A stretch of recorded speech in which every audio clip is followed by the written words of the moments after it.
even know.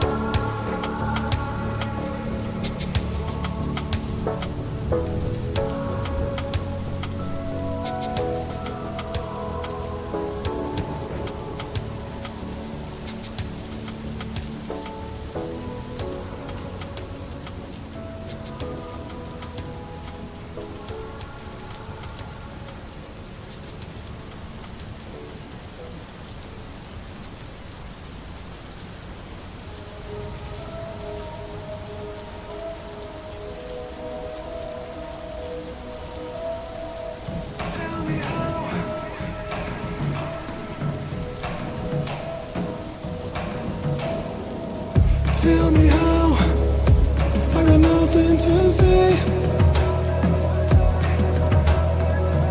Tell me why, when my tombstone is blank. 'Cause I'm not the one who won't try. I'm not letting life pass me by. Don't tell me when the days are less gray. Tell me where is the road to less pain? How many days before I decay? It's getting so hard to get by. Where are all my trophies in life? And he hated the way he was dying, but the moment he turned on the light, he became what he dreamt of at night when he was young and hungry for life. Set to sail to a place I can't say. Live a life worthy of chase. The time is today. New blood in my veins. I won't be the joker in life, playing the part I don't like. And he hated the way he was dying, but the moment he turned on the light, he became what he dreamt of at night when he was young and hungry for life. And he hated the way he was dying, but the moment he turned on the light, he became what he dreamt of at night when he was young and hungry for life. Yeah.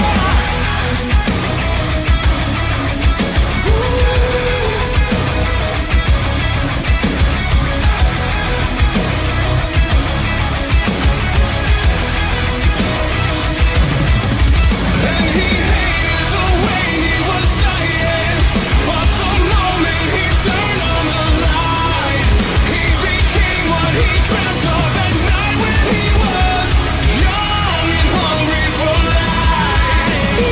Young and hungry for life.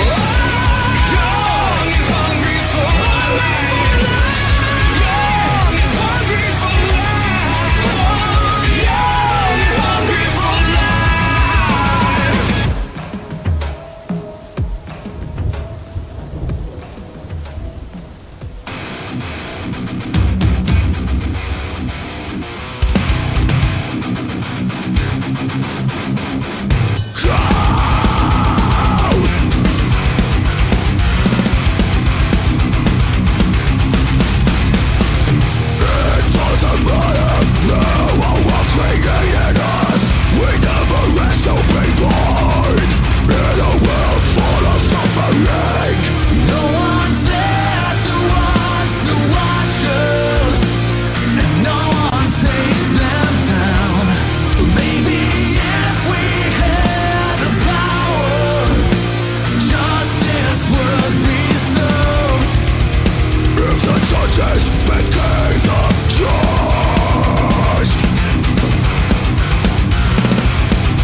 how many have killed themselves to exit this world?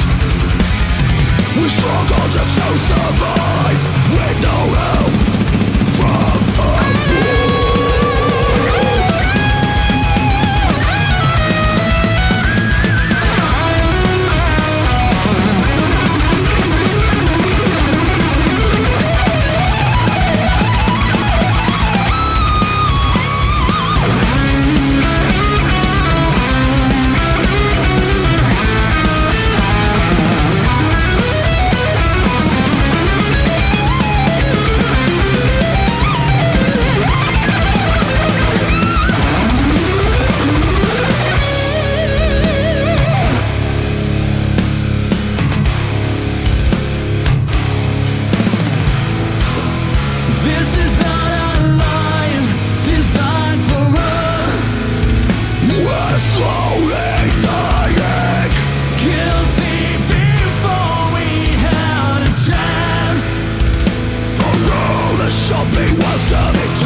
You know what, man? Just call me TNA, man. Just call me TNA. Really, just call me total non-stop action.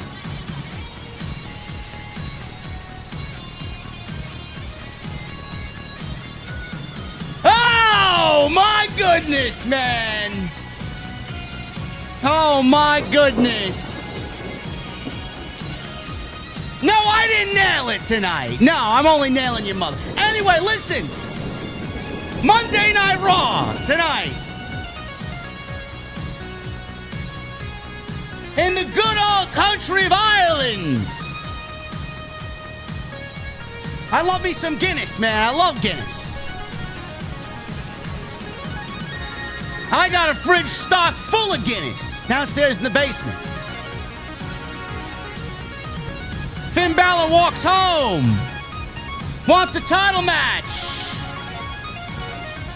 He got it. And he delivered a banger with CM Punk. But he could not get the job done. Gunther. He didn't want AJ's soul. But he wanted his career. Gunther asked AJ to put his career on the line in Saudi Arabia. I don't know how I feel about that, man.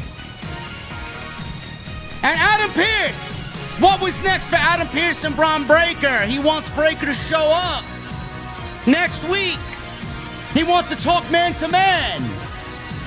I feel like there may be a bargaining chip for Adam Pearce. Braun Breaker's got to do one thing, and that's enter the Rumble early to get back on Monday night. Ladies and gentlemen, we're going to the venue tonight inside my mother's basement, and on this Monday night, I want to know, what the fuck are you guys drinking? I'll see you over there.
What is going on, guys? Thank you so very much for joining me right here on Off the Script. This is your Monday Night Raw post show for January 19th, 2026.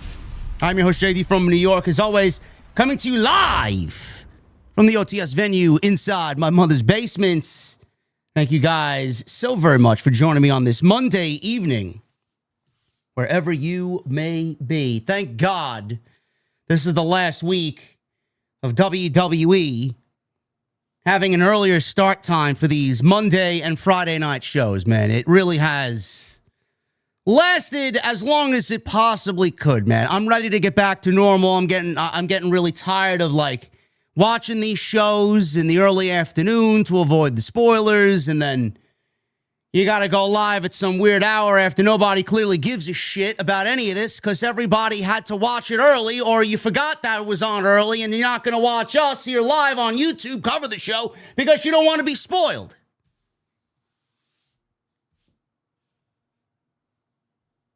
Monday Night aired at 3 p.m. today from Dublin. No, where were they? Dublin? Where were they today? Ireland? I forgot what part of Ireland they were from. They were in Ireland. And I thought this was a decent show. WWE, you would never know that they have a Royal fucking Rumble coming up in legitimately a week and a half. 2 weeks. They got the Rumble. You would never know that the Rumble is taking place because WWE, as of today, outside of Cody Rhodes, obviously, and them coming up with a fatal four-way for this coming Saturday night's main event on Saturday this week, you'd never know that there was even a Royal Rumble. WWE has done an advertisement here, an advertisement there. Obviously, we got the men's and the women's Royal Rumble. Tonight was the first time that WWE actually had people go out there. And it was the generic, announcements that they have the usuals go out there and make. I declare myself for the Royal Rumble. Gunther declared himself for the Royal Rumble. Rhea Ripley and Io Sky declared themselves for the Royal Rumble. Liv Morgan and Roxanne Perez declared themselves for the Royal Rumble. Asuka declared themselves for the Royal Rumble. 2 weeks And WWE is now, just now, starting to get some of the talent rolling out. I'm entering the Royal Rumble. I don't know what their method is this year. I don't know what their mindset is going into the Royal Rumble. But I genuinely feel like if you have your second biggest show of the year, which is basically the catalyst for WrestleMania, like what happens here determines WrestleMania. You got the second biggest show of the year, and WWE has acted as if this is a B-level pay-per-view. How are you supposed to expect the fans to care if you put so little effort into giving the fans the importance of the Royal Rumble? This is what I have a problem with. And this is what happens when WWE is settled into these nice, cozy streaming/television/foreign international contracts. WWE and TKO are making more money now than ever. Live gates, attendance, merchandise, you name it. Everything is still on the up and up. This is what happens when you give people a product that they are excited to go and watch, and it's not slowing down. Stars that people are excited to watch, and it's not slowing down. WWE has taken everybody for granted. WWE has the Royal Rumble coming up in 2 weeks, and they don't even give a shit about getting you excited for the Royal Rumble, setting the tone for 2026, setting the tone for WrestleMania. Do you want to know what I think about it? WWE doesn't have to sell a fucking ticket here in the United States. That's why they don't care.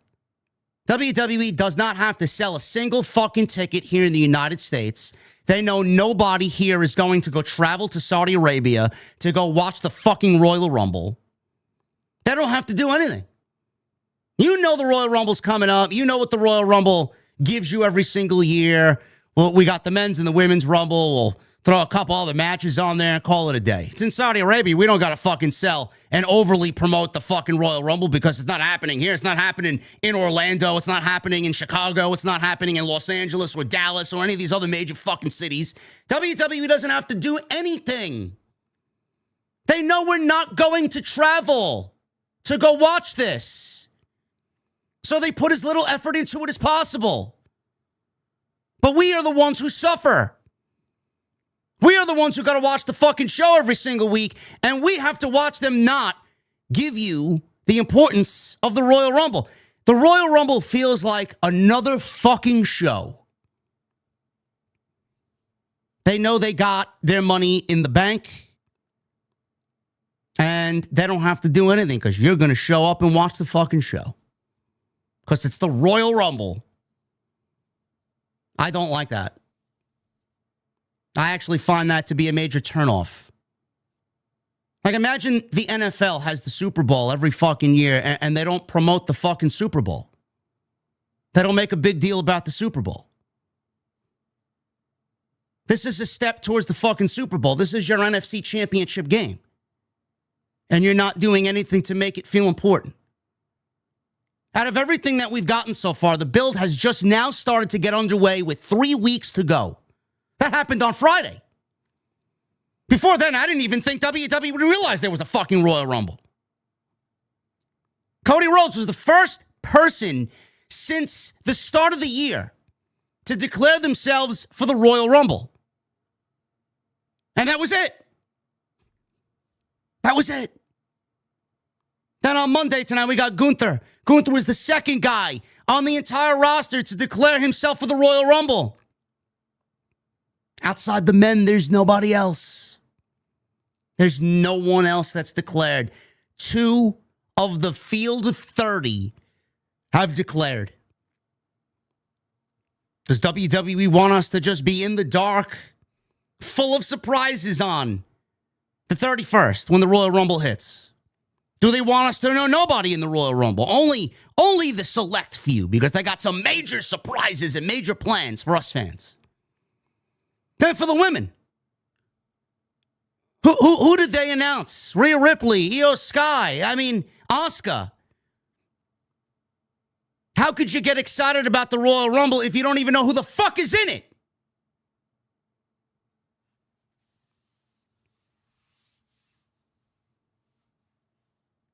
I don't know, man. It's just really sad that WWE has gotten to a point where they bank on you being there and they don't have to do a fucking thing because they know you're going to be there. It's sad. It doesn't make the show feel special. It doesn't make the show feel big. I don't get a sense that it is big. I don't get a sense that WWE even gives a shit. They're taking the Saudis' money, and they don't even give a shit. Yeah, we'll give you the Royal Rumble. Who gives a fuck? $150 million? All right, man. Put it in the bank account.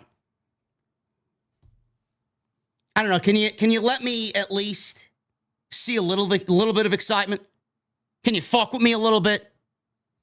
Show me that you actually care.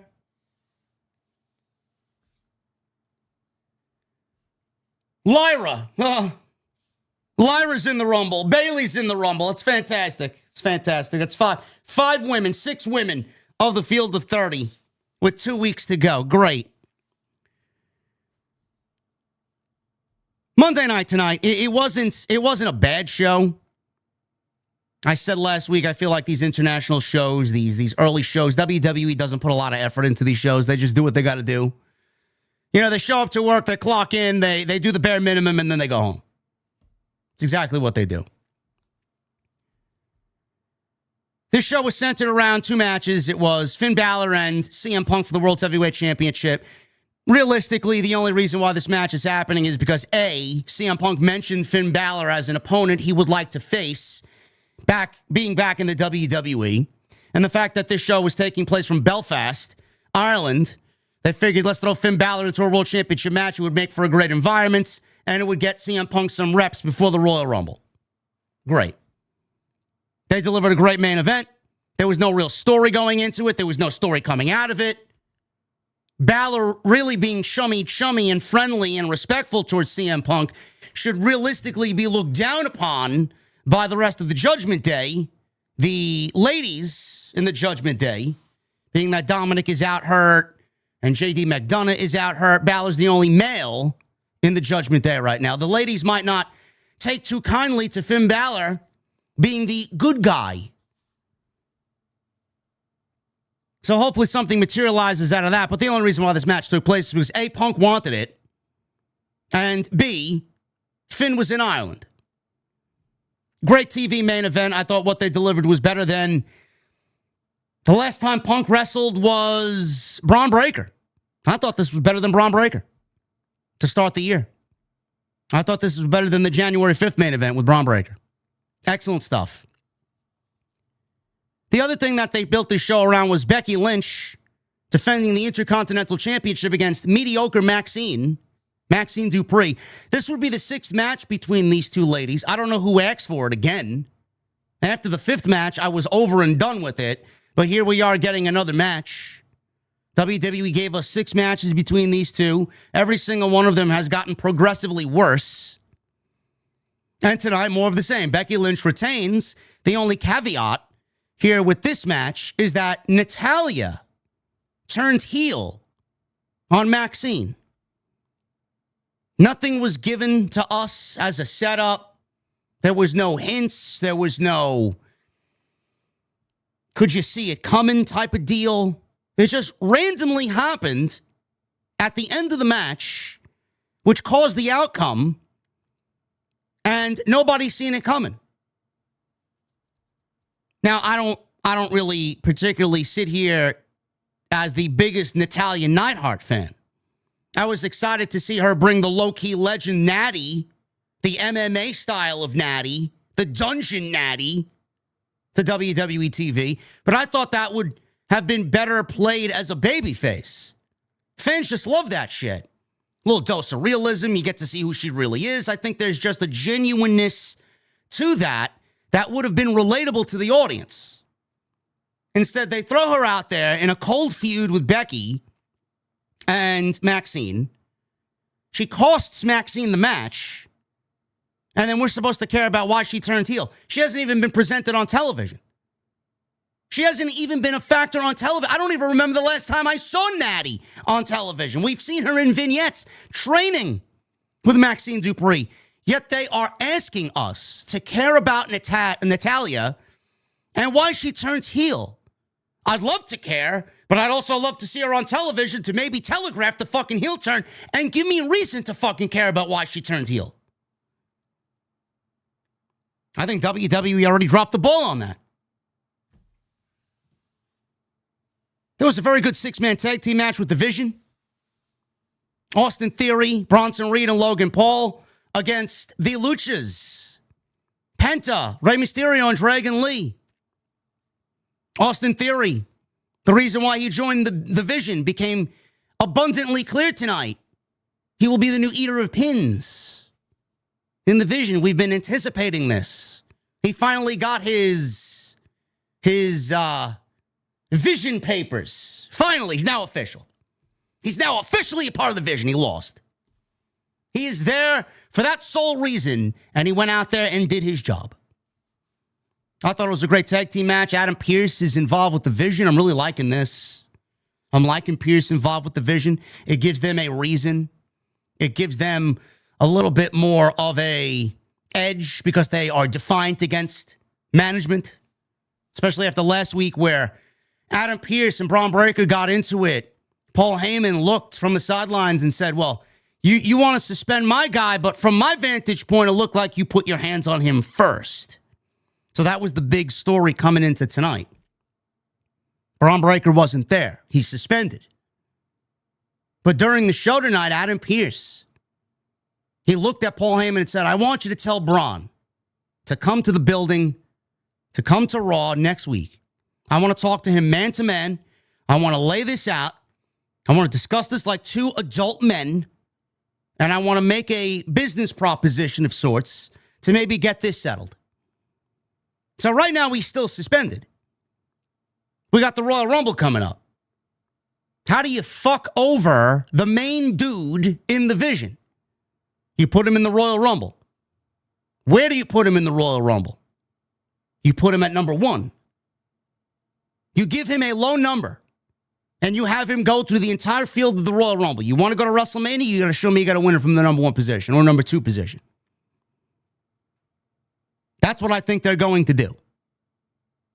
Now, that takes away the surprise of who draws number 1, but you always got number 2, which theoretically is the same as number 1.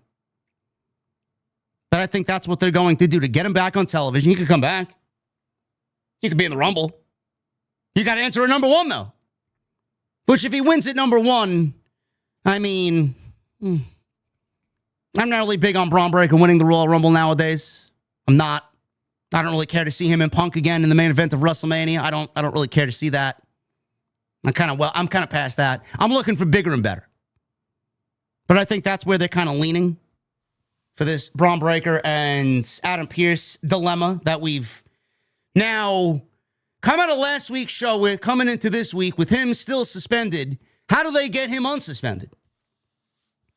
A little bit of a bargaining chip. I'll bring you back. You're going to come into the Rumble at number 1, though, and do what I say. Other than that, there wasn't really anything major happening on Monday Night Raw. We'll break this thing down. Gunther, we'll talk about him and AJ Styles. Gunther did ask AJ to put his career on the line. When, where, we'll talk about it right here on the Monday Night Raw Post Show. This is your Raw Post Show for January 19th, 2026. Thank you guys for joining me on this Monday night. I know we got the college football game happening between Indiana and Miami. After tonight, there will be no more 3 p.m. starts and no more football. So hopefully we can get things back on track. Love it. Can't wait. Want to thank you guys for a great week last week, man. We busted our ass last week. Lots of good content. More coming. I'm actually going to record a video tonight for tomorrow. We're going to talk about this Trey Miguel situation.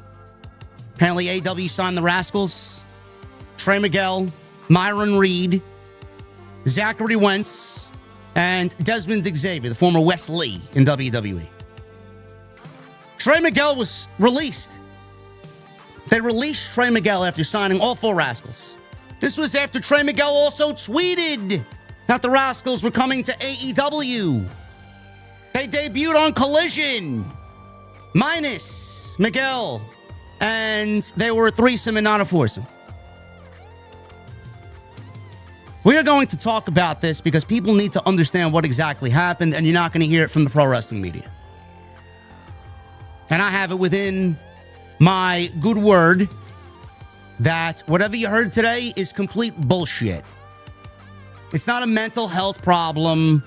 It's not a Warner Brothers Discovery problem. This is very much a Tony Khan thing, a Tony Khan decision, and a Tony Khan release. And it's fucked up. It's honestly really fucked up.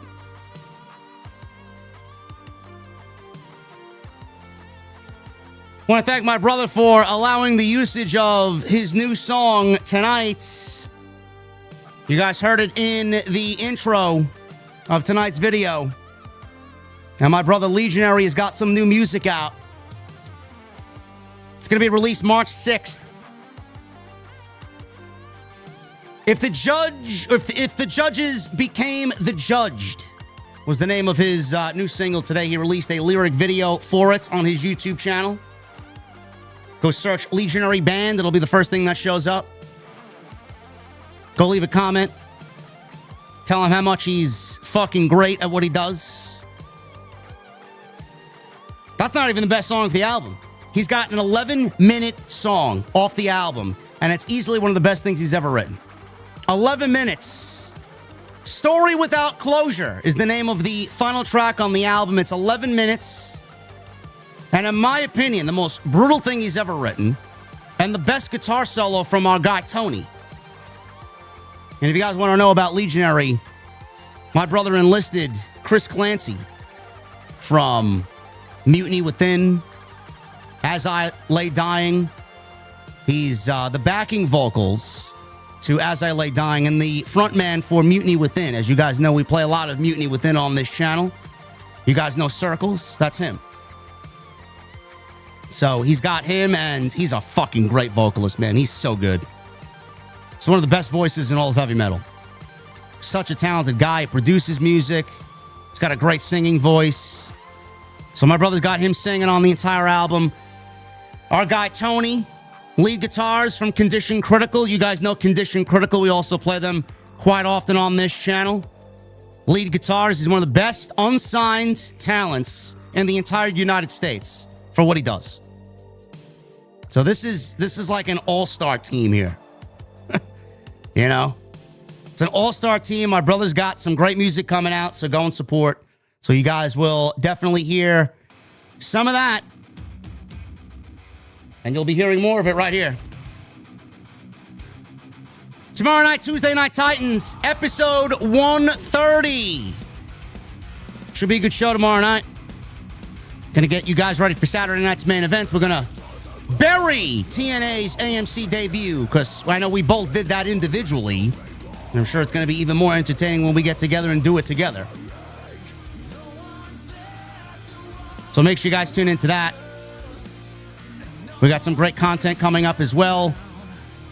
Elsewhere, TikTok is blowing up. We did 90,000 views last week on TikTok. You guys killed it. There's going to be more content going up tonight into this week. So if you guys are not following me on TikTok, Twitter, Instagram, TikTok, and Cameo at JD from NY, go and check me out on all social media. Super chats are open. Get them on in. We'll hang out at the end of the show. And tonight's show is sponsored by Blue Chew. Blue Chew Gold. 10% off your first month using that code JD. Blue Chew Gold. BlueChew.com, code JD at checkout.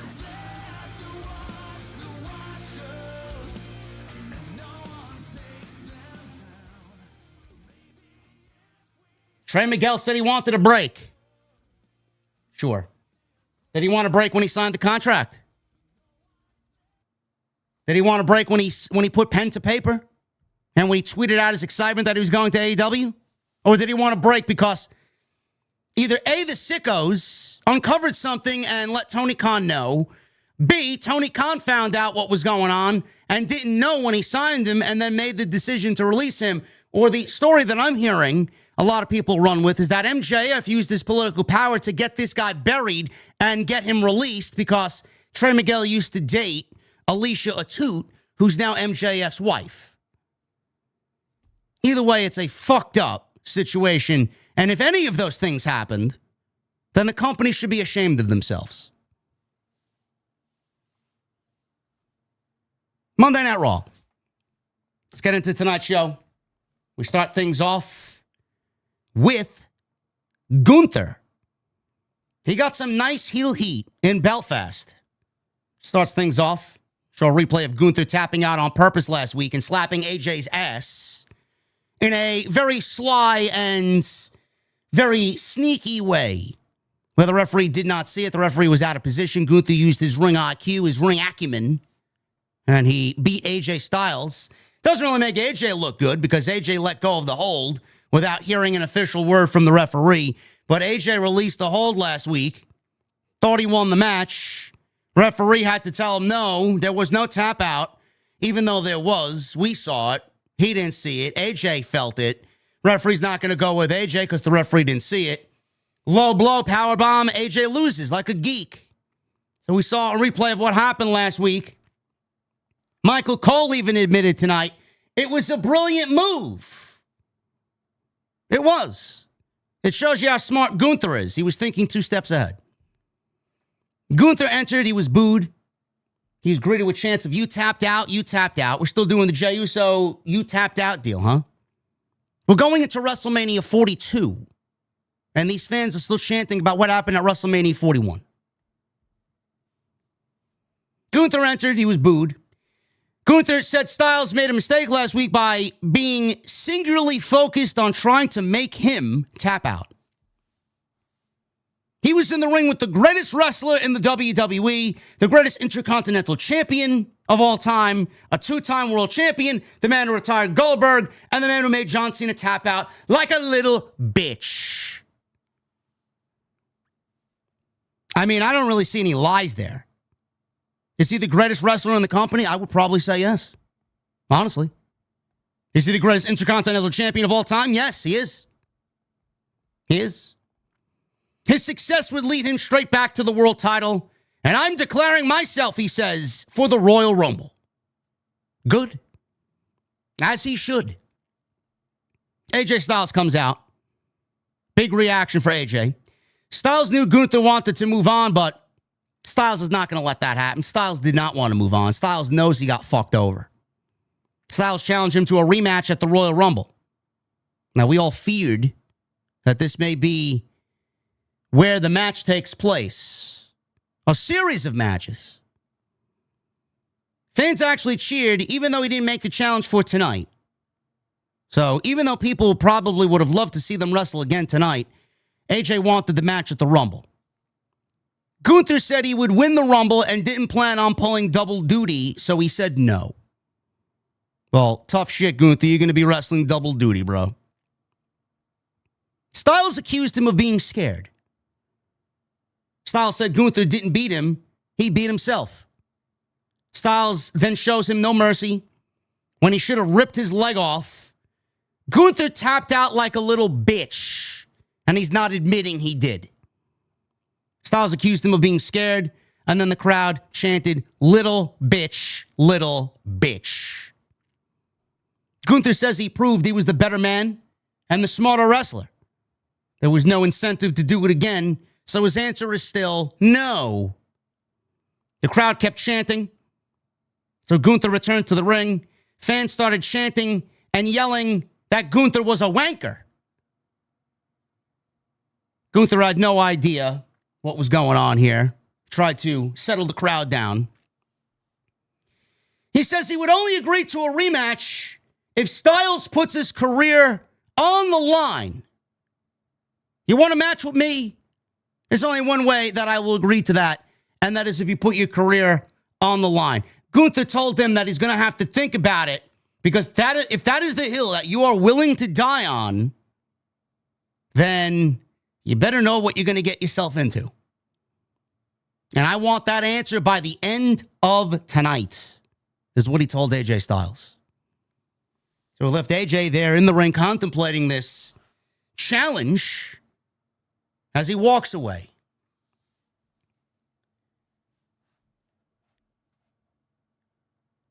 I did not anticipate WWE sending Gunther out there tonight on Monday Night Raw on January 19th, asking for AJ to put his career on the line already.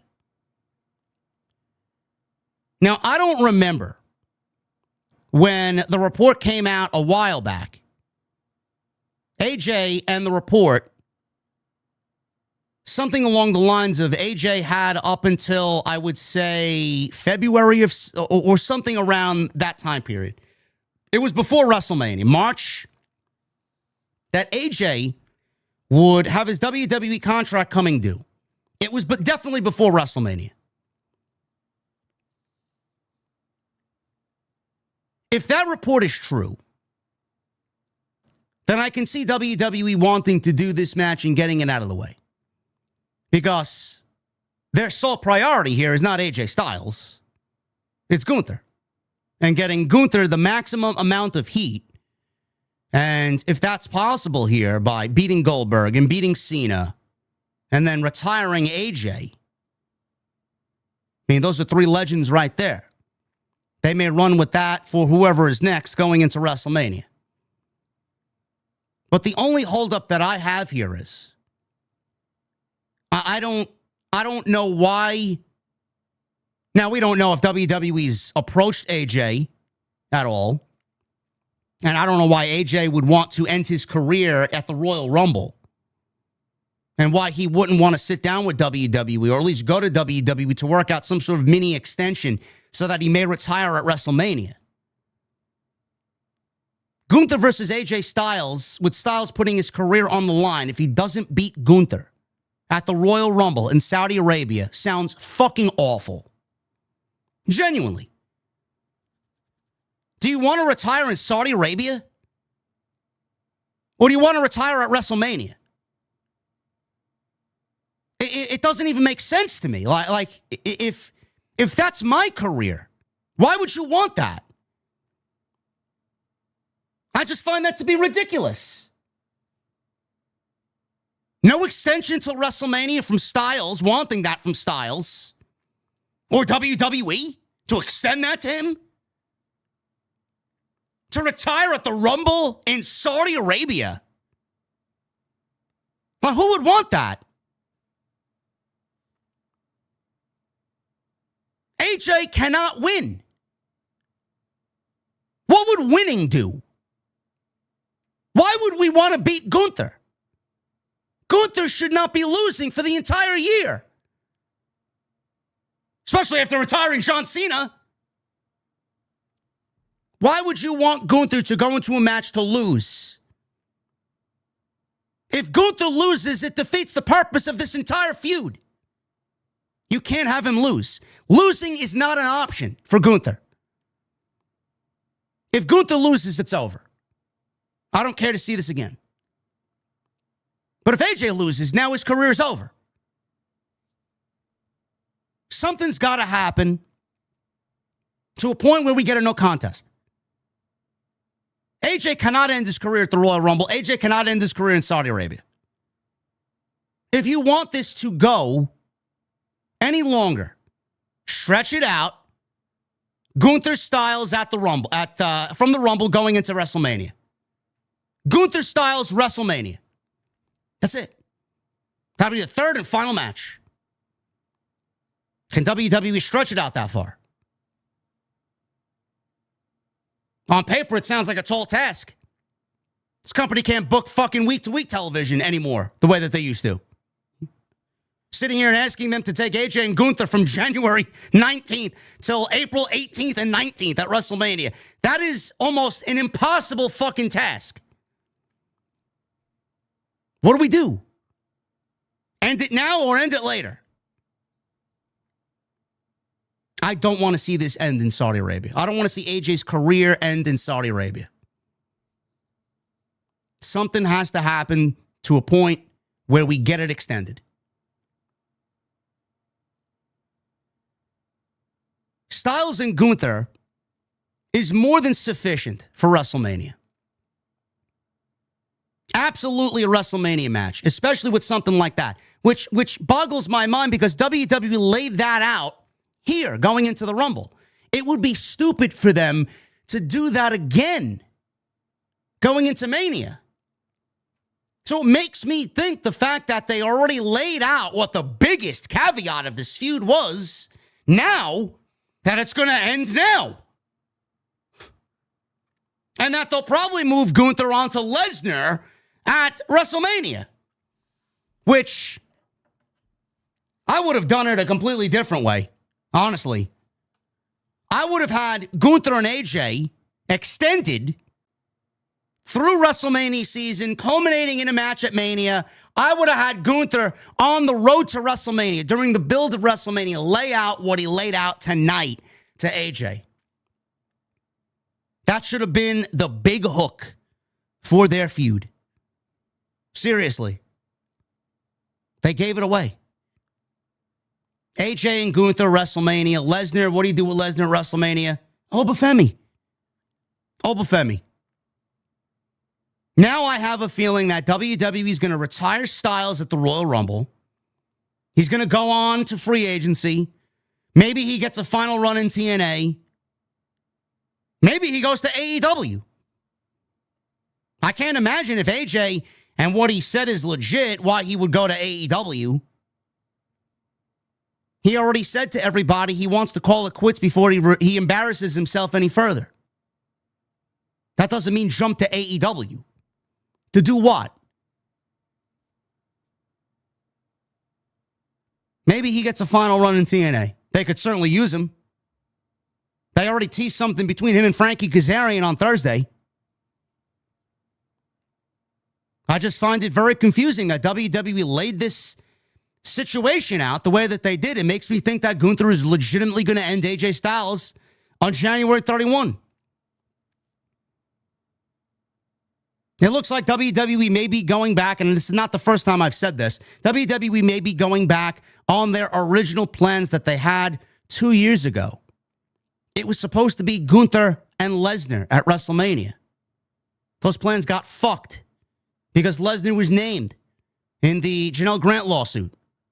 So whatever plans they had for him going into Mania 40, that shit got blown up. And WWE had no choice but to course correct and do Sami Zayn. But I think they're going to go back and do what they originally had planned going into this year, which was Lesnar and Gunther. No title on the line. No Intercontinental Championship needed. I don't know why that can't wait till SummerSlam when we go to Minneapolis. That would be a bigger deal there. Especially it being 2 nights. Obafemi is more than capable of wrestling Brock Lesnar at WrestleMania. You want to make this guy into a major fucking thing? Then having him beat Lesnar at WrestleMania is the best way to do that. AJ and Gunther was more than enough to give you a WrestleMania-style match with something important on the line, which is AJ's career. Now we're doing it and giving that away at the Rumble in Saudi Arabia. I hope I'm wrong. I don't understand why they did what they did. Cornell in the chat says AJ's contract is up in February. I can't physically believe that WWE did not want to extend him for a month or two going into Mania. Maybe AJ really wants to be done. Or maybe he wants to go do TNA, and WWE will not let him do TNA while he's contracted to WWE.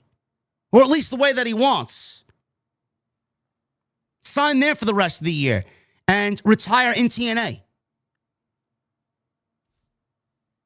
I don't know. It looks like we may be getting the retirement of AJ Styles.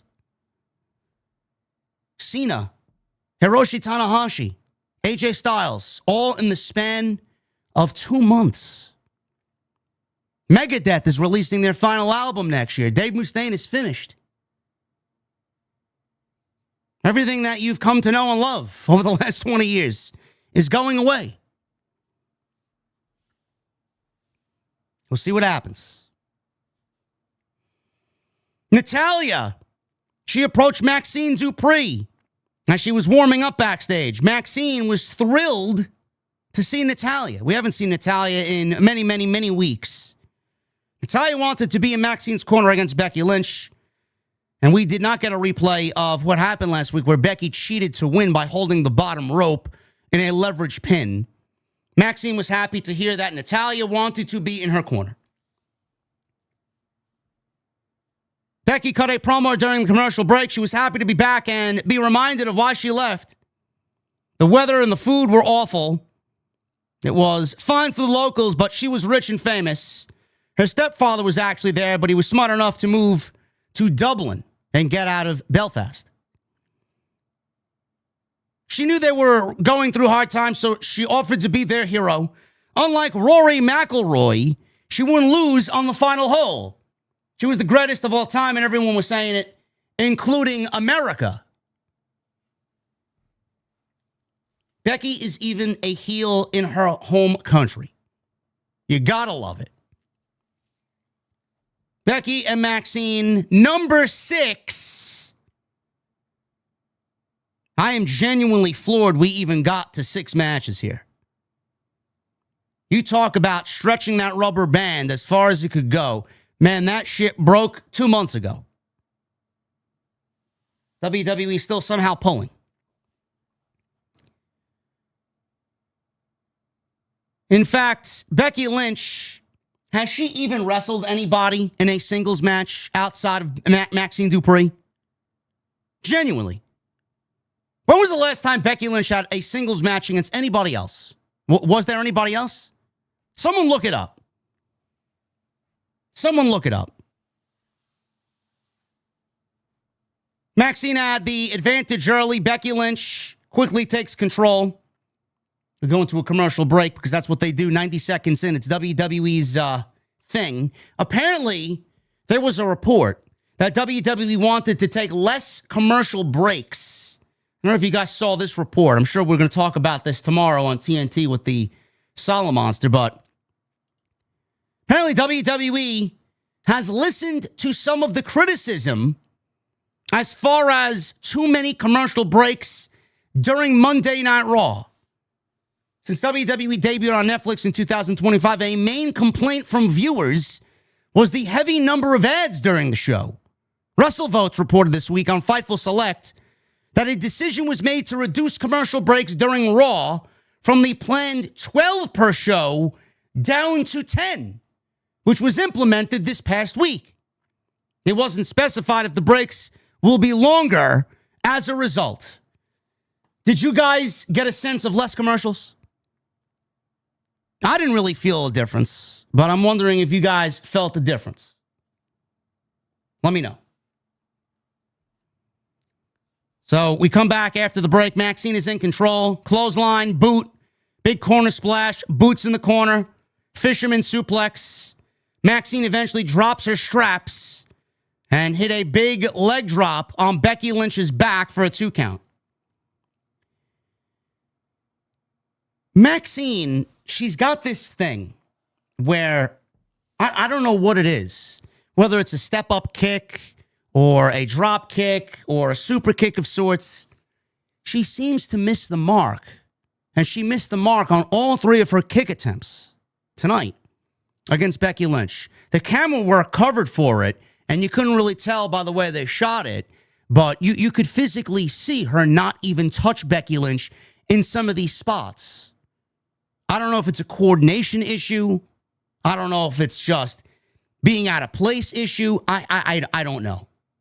I don't know. It did not look good. It did not look good. So after the leg drop, she goes for a cover and gets a 2 count. They traded cradles after Maxxine blocked a manhandle slam. Lynch applied a disarm her. Maxxine countered out of it, applied the ankle lock. Lynch countered that into a roll-up, and only got a 2 count. They battled on the ropes until Becky hits a superplex. She followed the superplex up by hitting a DDT, and she gets a 2. Lynch removed the top turnbuckle cover, which is now exposed. Maxxine caught her in a schoolboy for a 2. Dupri followed with a German suplex, hits her flying crossbody, which is the only thing she really hits well. Lynch countered her cover into a cover of her own for a 2 count. Maxxine countered a manhandle slam, countered into an ankle lock. I thought this was a botch, and she countered it very slowly, but she got the counter. So Becky kicked Dupri towards the corner, but Maxxine avoided hitting the exposed turnbuckle. Lynch charged at Maxxine. Maxxine moved, and Becky bounced off the exposed turnbuckle. So Maxxine hits a spinning heel kick. She missed completely. And made a cover. Natalya, seeing the cover on the outside, Maxxine goes for the cover on Becky after the spinning heel kick. And Natalya on the outside takes Becky Lynch's boot and puts Becky's foot on the rope. And Maxxine is looking at Natalya. Why? What are you doing? After all this time, Maxxine was stunned that Natalya did what she did. Michael Cole was even at a loss of words. He didn't even understand what was going on. So after this, Becky rolls away. Maxxine goes after Becky Lynch. Becky Lynch caught her with a manhandle slam, and legitimately, that was it. 1, 2, 3, and Becky Lynch retains the Intercontinental Championship. Natalya, after the match, attacked Maxxine, placed her in a sharpshooter. Maxxine tapped before the referee broke it up. They cut back to Cole for a little bit before cutting back to the ring because Natalya went to go attack Maxxine again. This did not get the heel heat that WWE thought it was going to get. I did not understand why they did what they did. Why didn't it get a lot of heat? Why didn't Natalya and the post-match attack on Maxxine get a lot of heat?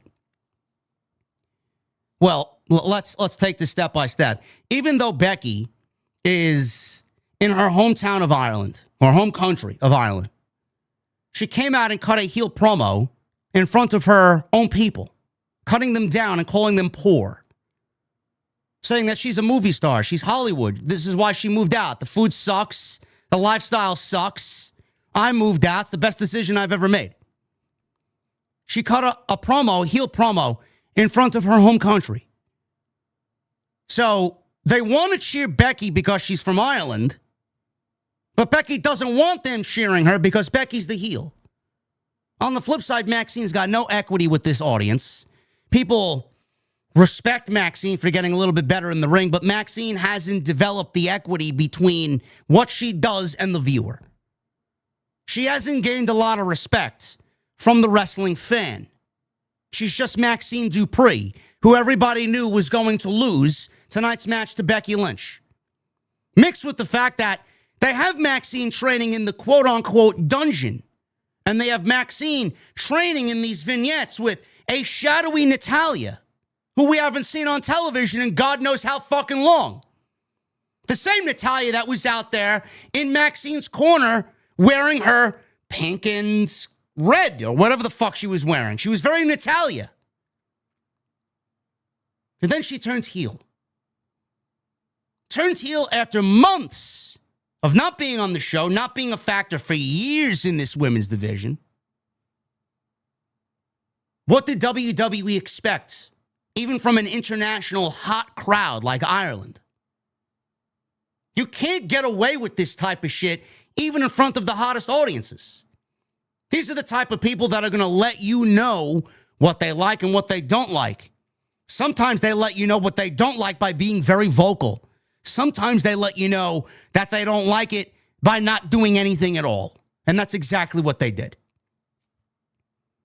How can WWE expect the viewer, the paying fan, to care about this post-match heel turn on Maxxine if you haven't given me anything related to Natalya on television in months, yet she's the centralized figure here turning heel on the supposed babyface in Maxxine Dupri.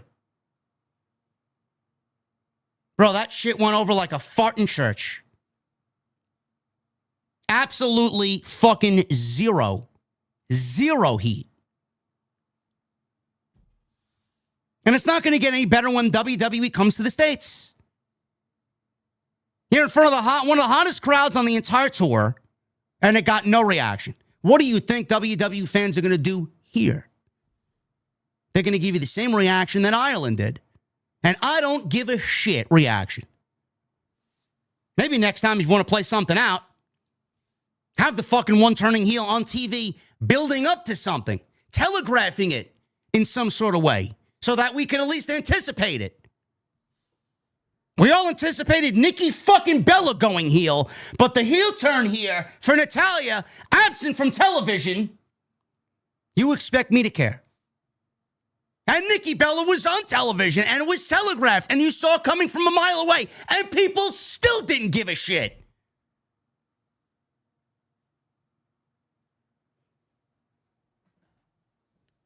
Becky Lynch probably moves on to AJ Lee. AJ Lee will be in the Royal Rumble. I'm assuming Becky Lynch will be in the Royal Rumble, being that she's not defending the championship. There's no rules against the Intercontinental Champion being in the Royal Rumble. She very well should be in the Royal Rumble. I'm assuming we get AJ and Becky built from this point on. Maybe AJ eliminates Becky. We don't really need anything to play out on television. It could all start in the Royal Rumble. That's where I think they're going. Backstage, Adam Pearce told AJ Styles to think strongly about Gunther's challenge. Styles told Pearce he's going to go talk to his wife. And then he'll get back to him before the end of the day. Paul Heyman. He approached Adam Pearce, and Pearce reminded him that Braun Breaker was suspended. Pearce told Heyman that the Vision better be on their best behavior tonight. Pearce told Heyman that he would be out by ringside for their six-man tag team match against Penta, Rey Mysterio, and Dragon Lee later tonight. Heyman was not happy to hear about this news of Adam Pearce being involved. Kathy Kelly interviewed the Americanos during the commercial break. El Grande said Javon Evans' luck would run out tonight against the greatest luchador of all time. After the interview, Kathy Kelly told the audience it was time for more action. We got a video package for Punk and Balor and their world title match. But El Grande Americano's out there with Rayo and Rayo, and Bravo Americano. They actually spoke lucha during the commercial break. Very generic lucha. I think Pete Dunne called everybody gringos or something like that. Judgment Day. No Dominic, no J.D. McDonough, only Finn Balor. Finn Balor's a lucky guy. He gets to hang around Raquel Rodriguez, Liv Morgan, and Roxanne Perez all day. All alone. They were excited about the possibility of all of them becoming champions once again. Liv Morgan admitted to Roxanne Perez that she did not like her at first because she thought she was conniving. She thought she was basically a bitch trying to steal her spot in the Judgment Day. But now they are friends, and they would become tag team champions. Roxanne says, "Oh, that means a lot coming from you, Liv. Thank you for saying that." Balor says they were on his island tonight, and he was not leaving here without the World Heavyweight Championship. Awesome. Nobody expected Balor to win the belt. I don't even think Liv Morgan expected him to win the belt. Jey Uso comes out. Another week of not defending the tag team championships. They basically were given the tag team championships to now yeet with hardware around their shoulder. As if the belt now makes the yeeting any more popular or any more significant. He's out there without Jimmy again. He said he and Jimmy are focused on the tag team titles. So focused they haven't defended the tag team titles since they won them at Monday Night Raw, the final Raw of the year. Hasn't defended it once. It's going on 3 weeks now. He declared himself for the Royal Rumble. He planned on becoming a back-to-back Rumble winner. Yeah. No. He told Jimmy and Trinity, Naomi, he loved them and issued a warning to the rest of the locker room that the Usos will now be in your city. Jey Uso back-to-back Rumble winner, chat. I give that likelihood a 0. New Day. They're with Grayson Waller. They approached Adam Pearce in the back. Kofi Kingston and Xavier Woods said they flew all the way over on MLK Day, their favorite holiday, to challenge the Usos for the tag team championships because they wanted to defend against any team in the back. I guess the New Day, even though they lost to the New Day a couple of weeks ago, they still feel like they deserve a shot. This is where we are with the tag team division, folks. Open challenges and basically no division.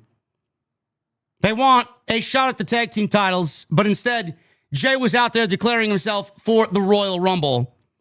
Pearce told them that there would be a 4-way match next week to determine the next challengers for the tag team titles.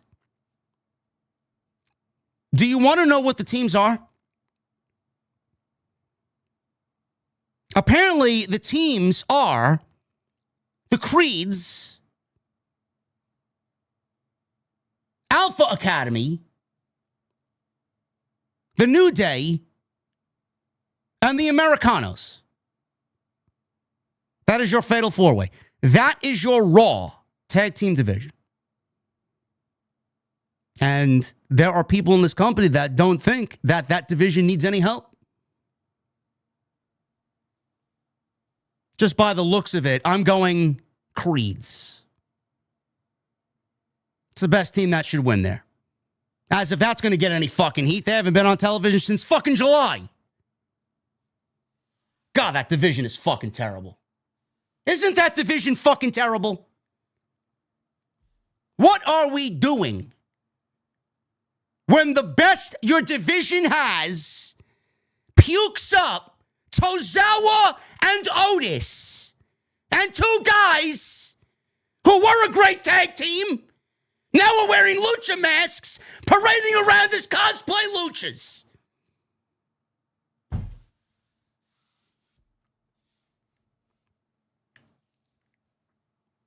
I speechless. I'm fucking speechless.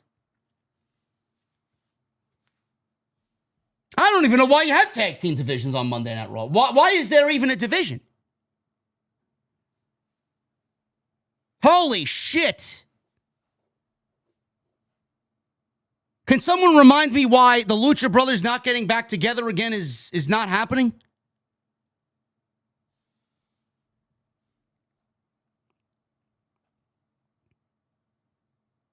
Six-man tag team match here. Rey Mysterio, Penta, and Dragon Lee. Ah, there's Penta teaming up with everybody but his legitimate blood brother. Great.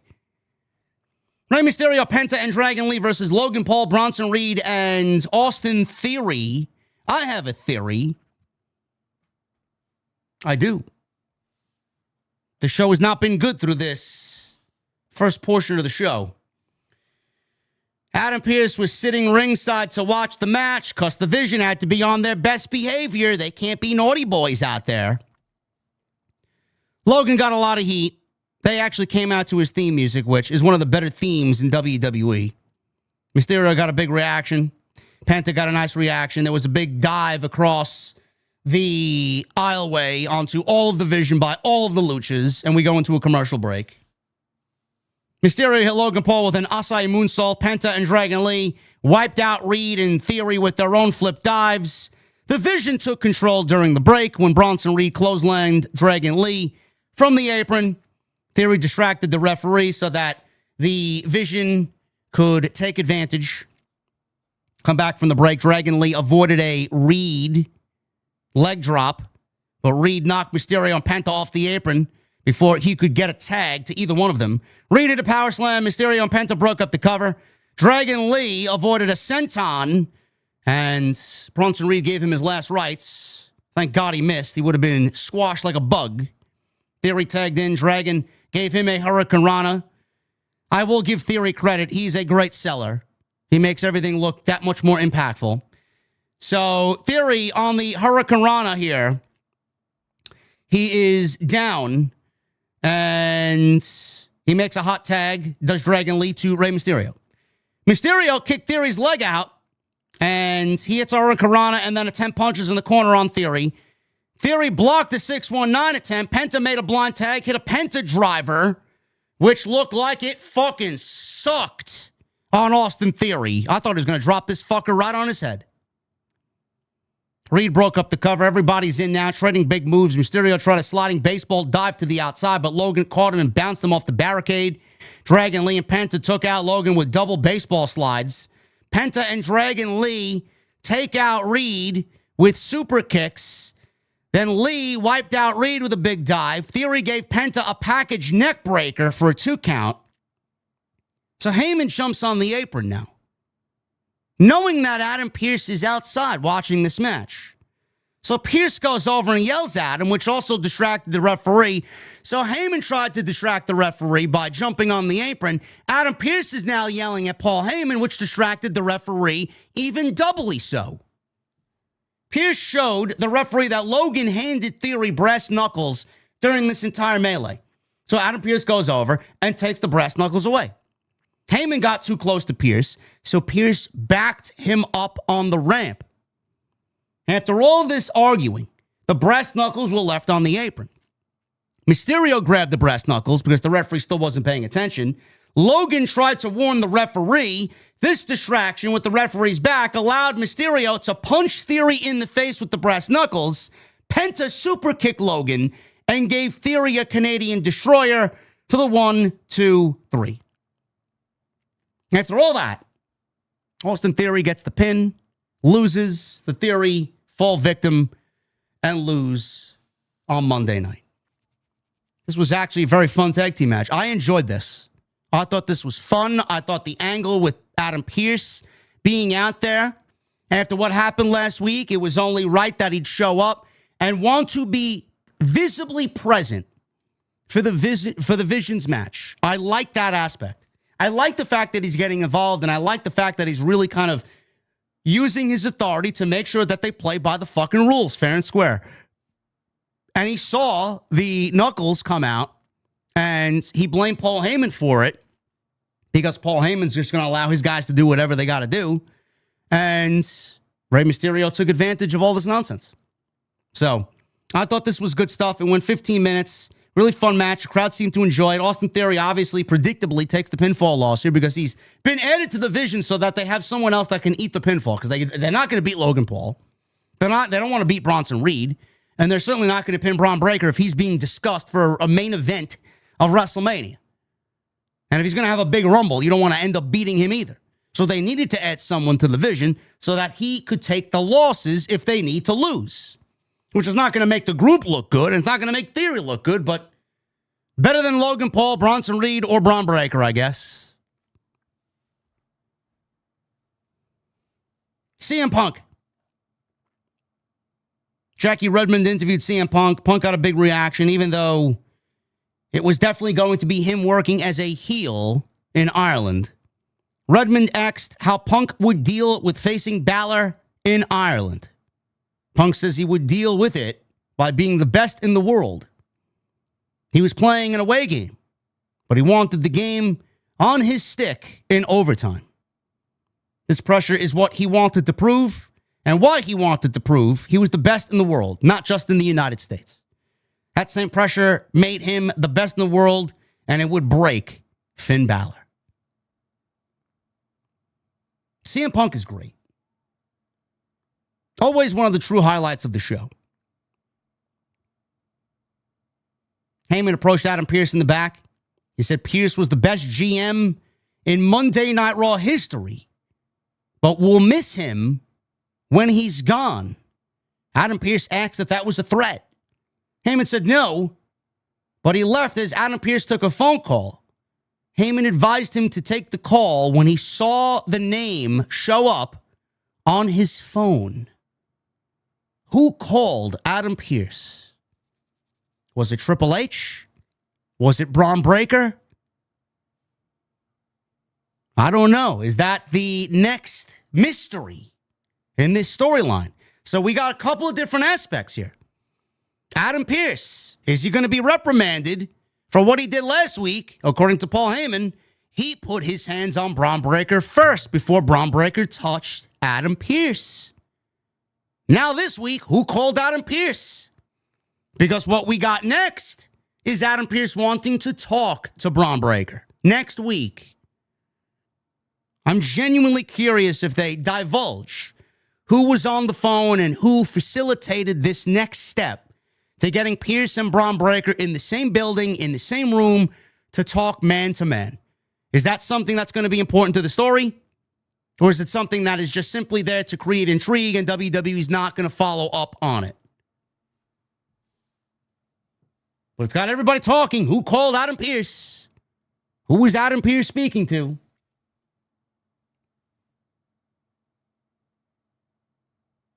Rhea Ripley and Io Sky. They come on out. Rhea Ripley welcomed us to Monday Night Rio. No, not Riho. Rio. Nobody likes Riho. Io says they would show Morgan and Perez that Rio was always on top. Ripley announced that after retaining their titles, they would both enter the Royal Rumble. It's fantastic. These are the two ladies, finally, that have entered the Royal Rumble. The first two women that have entered the Royal Rumble. We have 2 weeks to go. Do they even realize there's a fucking Rumble? Morgan and Perez interrupted. No, not Morgan and Morgan, the law firm. Morgan and Perez. Morgan warned Sky that Ripley would turn on her. Morgan knew this because it happened to her. Are they already planting seeds? Maybe for the Rumble. Maybe it comes down to Rhea, someone, and Io, and Rhea eliminates Io without knowing.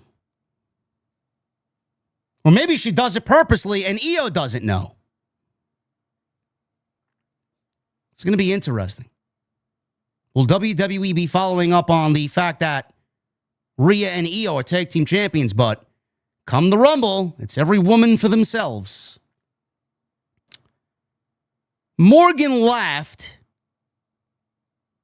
because that wasn't really her problem. Perez announced that all three women in the Judgment Day would also enter the Royal Rumble, which meant one of them is headlining WrestleMania. Ripley laughed again and wondered how that's going to work since they all can't win it, even though the same thing could probably be said about Rhea Ripley and Io. I mean, only one of them could win it. Before she could elaborate, she was blindsided by Raquel Rodriguez. The Judgment Day ladies laid out Ripley and Io. Ripley tried fighting back, but Morgan laid her out with Oblivion. Pro Wrestling 101's handbook says that the heels got the best up on the baby faces here. So Saturday night's main event's coming up with the tag team title match on Saturday night in Montreal. It looks like Rio is going to retain the tag team championships. That's what it looks like to me. I didn't really care about any of this. I'm glad that we got a lot of talented ladies announcing themselves for the Royal Rumble. So that's Rhea, Io, Liv, Roxanne, Raquel, Bayley, and Lyra in the next segment, and then Asuka. So that's 8 women, all of which are Monday Night Raw talent. Who else will be in the Royal Rumble? Your guess is as good as mine. If you saw the poster that went up in Saudi Arabia, there were some NXT ladies on the poster. Tatum Paxley was on the poster. Lola Vice was on the poster. We could be seeing some NXT ladies. I'm sure we will be. Blake Monroe could be in the Royal Rumble. Sol Ruca, Zarya. WWE, with the women anyway, needs to rely less on major surprises. There's no major surprises that really could be had in the Royal Rumble. The only surprise that could be had in the Royal Rumble is if Saraya Paige makes her WWE return in the Royal Rumble. The only other surprise before that people cared about was AJ Lee, and AJ Lee's back as she came back to the company after 10 years at WrestlePalooza in September. So, there's no real women's surprises for the Rumble. WWE can get away with not many, if at all, surprises for the Women's Rumble. They don't need it because they got such a loaded roster that you could throw some talented women out there and easily fill the 30 spots. This segment was done to just sell the tag team title match at Saturday Night's Main Event, get these ladies announcing themselves in the Royal Rumble, and that's it. There's no real storyline. This was not done for storyline purposes. This was just done to say, hey, we got a tag team title match on Saturday. Make sure you care. Bayley, speaking of Bayley and Lyra, they did announce themselves for the Royal Rumble. She was talking to herself, was Bayley, backstage when she was approached by Lyra. Lyra said she was having a hard time staying positive lately. She hated losing and felt like she was letting her friend down. Seemed like Lyra was kind of maybe trying to fire Bayley up like she's been doing lately. Bayley got excited, psyched up Lyra. She said the Rumble was up next, which meant one of them could headline WrestleMania. They were both excited about the possibility of winning the Rumble, and Bayley gave Lyra a big hug. So there you go. 2 more ladies added to the field of 30 for the Women's Royal Rumble. Javon Evans. He went one-on-one with El Grande Americano. He's out there with Bravo and Rayo Americano. This is where Javon Evans might have gotten hurt. Evans hit a springboard clothesline ahead of a break. El Grande, he was stalled by the referee, posing around ringside. Finally got back in the ring. Jessica Carr held him off even more so. Evans wound up on the outside after the break. I don't know how he got out there. We didn't see it. They didn't show a replay. All we saw was him down in front of the commentary table. He seemed to be, it looked like at first he was favoring his wrist. And then he gets up and Michael Cole starts talking about his shoulder. He gets up, he walks away. The ring announcer, Mark Nash, announced El Grande Americano as the winner because Javon Evans could no longer compete in the match, and by forfeit, El Grande Americano was declared the victor. Javon Evans walks away. He starts holding his right shoulder. And I'm like, this Solomonster shoulder demon thing might legitimately be a natural possession. We may need to get Zach Bagans on the fucking hunt here, We may have to call fucking Taps or one of these ghost investigators. What the fuck is going on here? This shoulder injury in WWE is legitimately getting out of hand. There was a miscommunication, apparently, between El Grande's headbutt on Evans, which accidentally landed a little bit up high, seemingly on his shoulder, and that may have been it. Evans continued briefly before the springboard clothesline, which was the last spot that happened in the match. El Grande wins via medical stoppage around 6 minutes. Now there's news. There's news on Javon Evans. Apparently, Javon Evans is not hurt. And according to Mike Johnson of PW Insider, Javon Evans is not seriously injured. Thank God. That would have been terrible, being that he just got to Monday Night Raw. They just had him sign a contract, and he gets injured. It's not his shoulder. He was reportedly traveling out of the arena and with the rest of the roster heading to the next town, and it might have been a slight concussion. So they're deeming it a slight concussion issue. They'll probably give him some concussion protocol to deem him ready to go. And it's not a shoulder injury. He's not going to miss any time, and he'll be back relatively soon. So they're just going to take the minor week-to-week precaution and bring him back. Hopefully he'll be ready for the Royal Rumble. So thank God it's not anything major. God forbid they bring up one of their big guys from NXT, one of their bigger stars down there for the main roster, have him join the main roster, and legitimately his second week in, he's already out for 4 to 5 months. Nothing Nothing bad there. Keeping my fingers crossed that it continues that way. No more shoulder injuries, please. Finn Balor. Jackie Redmond interviewed Finn Balor. Balor said the magnitude of tonight was not lost on him, but perhaps it was lost on Punk. He respected that Punk was a fighting champion, but he questioned Punk's judgment. They were on Balor's turf, on his island, in front of his people, and tonight in Belfast, there would be a new Irish World Heavyweight Champion. It's nice to dream big. It's nice to have aspirations. Another video package for Obafemi. The ruler will be in the Royal Rumble. Can't wait. Now, we didn't decipher that from this video package. I'm just letting you know that Obafemi is coming, and he's joining the field of the Royal Rumble. Adam Pearce. He approached the Vision backstage. Pearce told Heyman he wanted Braun Breaker on Raw next week. Heyman figured he was lifting the suspension. Adam Pearce says no, he's still very much suspended. He wanted to speak to Breaker face-to-face. Heyman says he would be doing the same thing if he got the same phone call Pearce got earlier. Pearce said it had nothing to do with a phone call. He just wanted to talk to Braun Breaker man-to-man.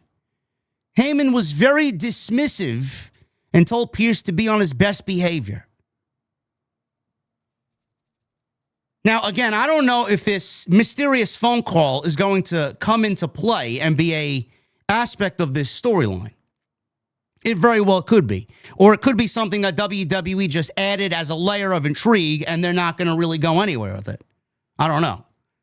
Because if we are to decipher what happened here, I think we can decipher here the phone call that Adam Pearce got was somebody of great authority, and this great authority had let Adam Pearce know that Paul Heyman went to them and discussed the problem last week, and that this authority figure, who is above Adam Pearce's pay grade, told him to take care of it, and you better iron this shit out with Braun Breaker, and it better happen next week. So it may be one of those things that adds a layer to the story, but we might not physically get involved with who that is, and it's just something that we just come up to our own conclusions with. Could be. I don't know.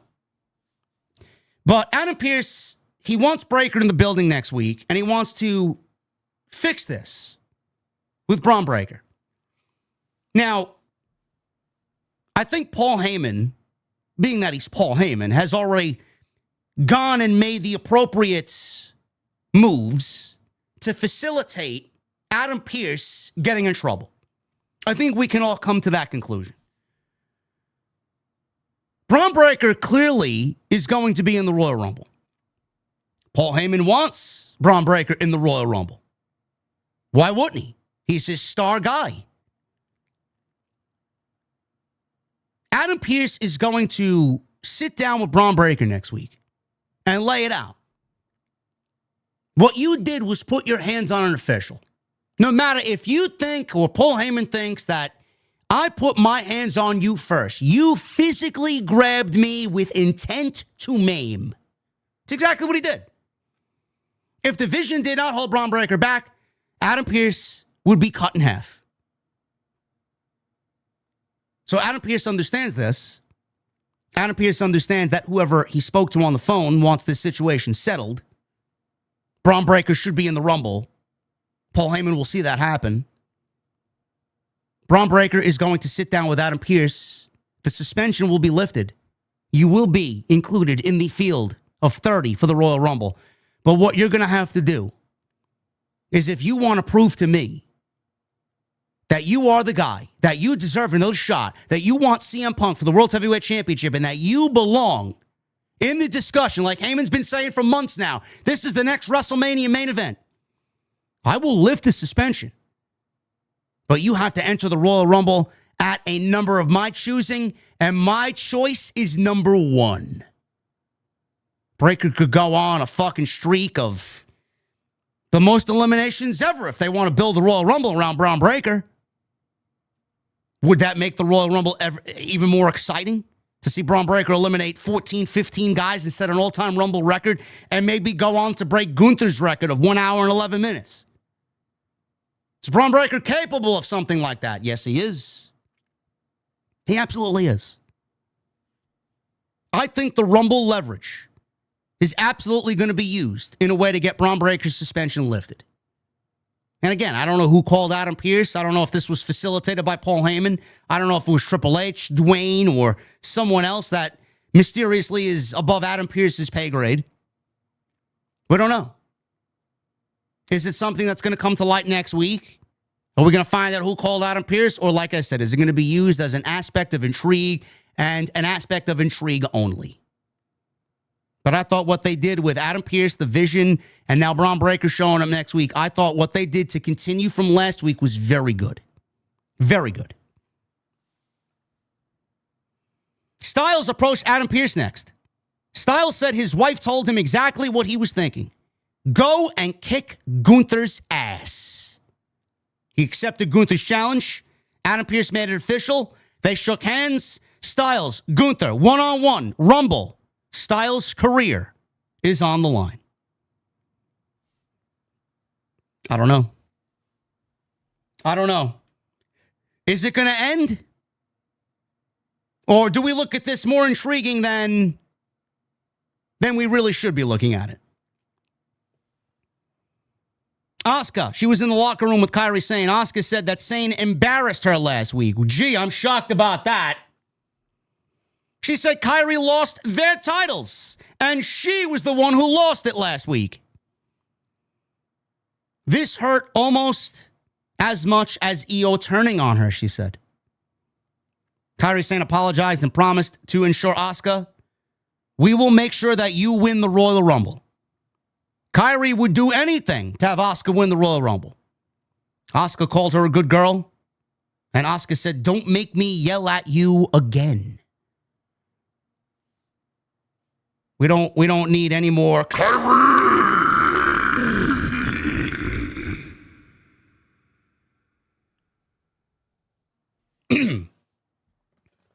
We don't need any more of that. You know, I had a cricket. I'm looking behind me, man. I swear to God, man, I got like fucking hallucinations now, man. I'm looking behind me. I think something's on my green screen behind me. Bro, there was a fucking cave cricket or something. I don't know what the fuck it was. TC from WrestleVote said, yeah, that's something cricket. Like he's a fucking bug hunter of all people. Bro, I swear to God, last week, I was doing my dishes. I had just cooked dinner. My stovetop and my sink in the same area. There's like this little space between the stove and the fucking sink. I got my back turned, bro. I'm cleaning my coffee mug because I'm getting ready to make myself a fucking coffee. And I turn around and I'm cleaning the stovetop. Bro, I swear to God, man, it gives me fucking chills just even thinking about it. I came within an eyelash hair of touching this fucking thing. Bro, I swear to fucking God, it was almost as big as my iPhone. That's how fucking big this thing was. I'm like, it's the middle of January. Why are there crickets in my fucking kitchen? Bro, I contemplated for a good 10 minutes on how to fucking eradicate this thing. And I got those removable fucking grill tops on my stove. Bro, I didn't even want to touch the stove top, bro. I felt like if I moved anything on the stove top, this fucking thing would be hopping away and it'd be in my office somewhere and I'd have to exterminate this entire fucking room. I'd have to take a fucking flamethrower to the fucking room. So what I did is I stood there, bro. I swear, I was like a fucking army general contemplating my next strategy. I'm like, how do I get this thing dead? That's the objective. Dead cricket. So do I take a tongue? Do I take it and throw it outside? Do I take a Tupperware and cover it and encapsulate it somehow?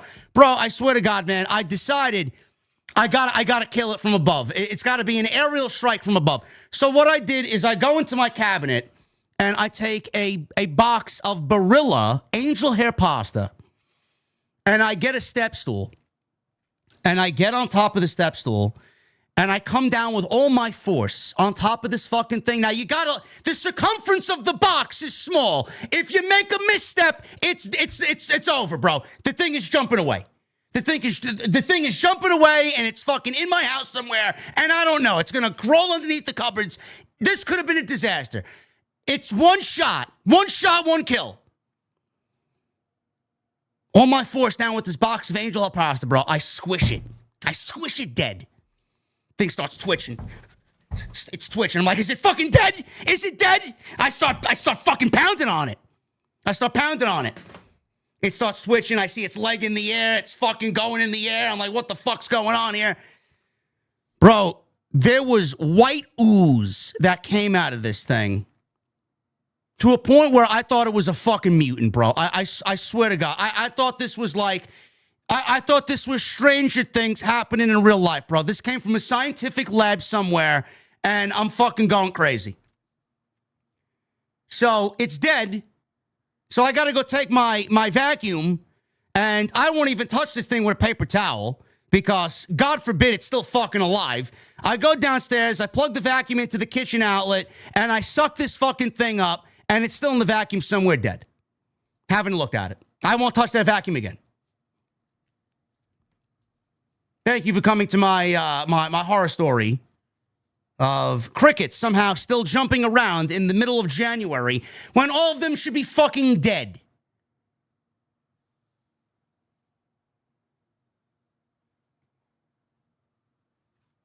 What is going on now, says Terry Gray. I'm telling you about my horror story with a fucking cricket the size of my iPhone that infiltrated my home.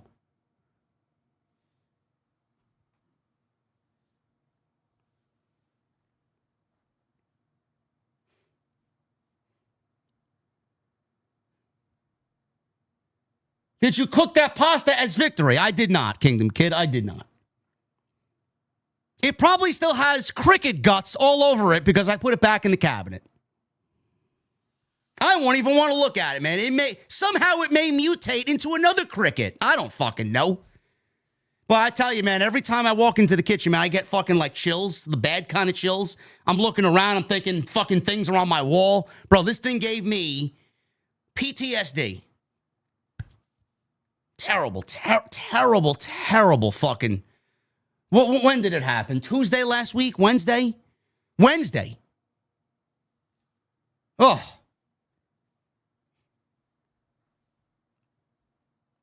Main event. I mean, that could have been... That was my main event. That could be the main event. I tell you, this was a better main event than what we got on Dynamite. Finn Balor and CM Punk. Finn Balor came out to his old black and gold Finn Balor music. Awesome. Hopefully this is not a one-off. Hopefully this is Balor leaving the Judgment Day and they go back and give him his real music. His music, ever since they dropped The Other Side by Alter Bridge as the official theme for Judgment Day, the Judgment Day themes have been fucking hideous. Downright hideous. And Balor's theme is nothing more than like, I don't know what the fuck you call it. It's like the same beat as his old music, but it's like darker, I guess. Doot, doot, doot, doot. Now, I don't know what you call it. It's fucking terrible. So they gave him his old NXT black and gold music back. I was happy to see that. Hopefully it's not a one-off. And if he's going to be broken away from the Judgment Day, this is exactly what he needs to do. This is exactly how he needs to come out. Music is such an important thing, and the fans doing the fucking arms in the air when the beat of the music drops, and everybody waving their fucking flashlights in the air when he does it. That's what we need.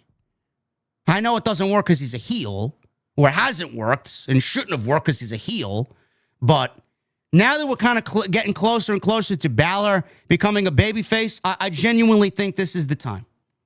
I genuinely think this is the time to start getting Balor back to his old theme music. So he was obviously received very well here.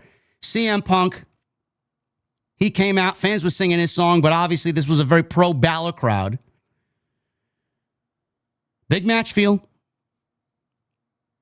Balor had honestly, he hasn't had a win, singles win, since September.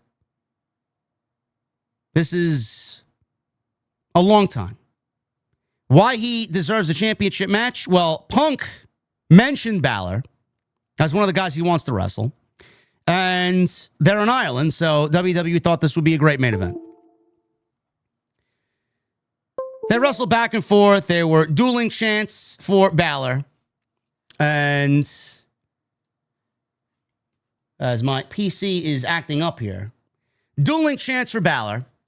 And apparently, with what we got here, this was a very good TV main event. This will probably go down as one of the better TV main events that WWE's had in the last several weeks.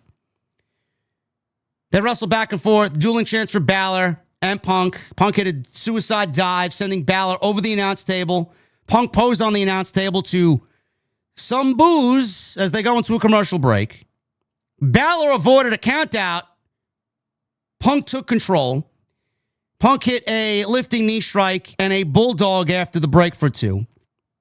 Balor fought back. They traded strikes until Balor hit a Pele kick. Beautiful. Balor continued with the offense, chops, headlock elbow drop, actually, for 2. Balor set up coup de grace, but Punk met him on the top rope and hit a superplex. Now, before Punk could make a cover, Balor caught him in a small package for a 2. Punk fired back with a clothesline. Balor jumped Punk from the ring, hits a big flip dive. We go back in the ring. Balor hit a shotgun drop kick. Punk dodged the coup de grace.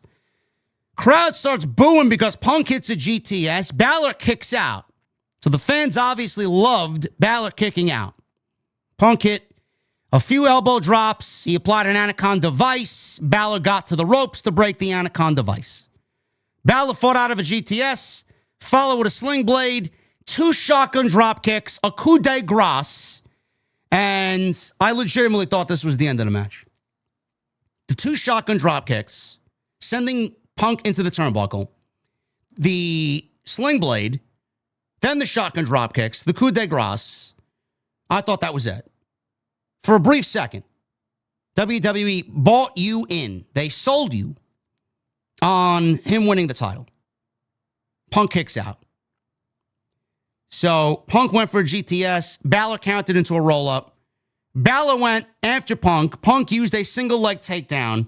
He rolled over to his feet, hits a GTS, and legitimately, that one GTS, after the roll through and the single leg takedown, he goes for a cover, 1, 2, 3, and Finn Balor loses.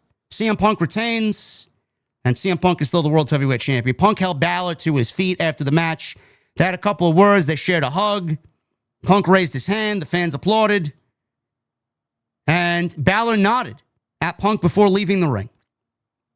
Punk posed with the championship. Crowd was cheering for Balor as he watched at ringside. And that's the way the show went off the air. There wasn't really a lot that went into this show. There wasn't. And WWE, I feel like, for some reason, they're skimping on these shows. There's like one thing that happens and the rest of it's just there. And I feel like WWE with these European shows, they really aren't operating at like maximum strength. I feel like they just do enough to get by and that's it. They do enough to get a 2.5-hour show and that's it. And we'll see you back in the States. I feel like WWE is not operating where they need to. And I feel like they're really skimping on these shows for whatever reason. I don't know. It is what it is. And I hope the Rumble is a lot better than we are anticipating because WWE has done legitimately nothing to help build the Royal Rumble. It's the Royal Rumble. You all know what the Rumble encapsulates. You know what the Rumble is. You know what you're going to get. I don't know. I don't know if it's a Saudi Arabia thing and WWE doesn't anticipate any people over here flying over there. They don't need to sell tickets to the Rumble because it's over there. It's not over here. I don't know. I don't know. But that is your Monday Night Raw review. Great main event. Balor and Punk basically built because they were in Ireland and Punk wanted to wrestle Balor. I don't really see him wrestling at the Royal Rumble for the World Heavyweight Championship. So Punk is probably not going to have a Rumble match. He'll definitely be at the Chamber because it is in Chicago. So, I mean, that would be a little weird if Punk is not in either the Chamber defending the World Heavyweight Championship or at least defending the championship in some sort of match at the Elimination Chamber. And then Gunther and Styles. Gunther asking AJ to put his career on the line, and that's really all that happened. Really. Yeah, the Adam Pearce stuff was good. It was a nice continuation from last week. We got Braun Breaker showing up next week to talk to Adam Pearce one-on-one, which should be good. Outside that, there was really nothing else. Really nothing else. But thank you guys very much for all your support. If you did enjoy tonight's live stream, I would really appreciate a thumbs up. We got 557 likes. I'd love to see that at 750. Can we get to 750 likes before we get out of here?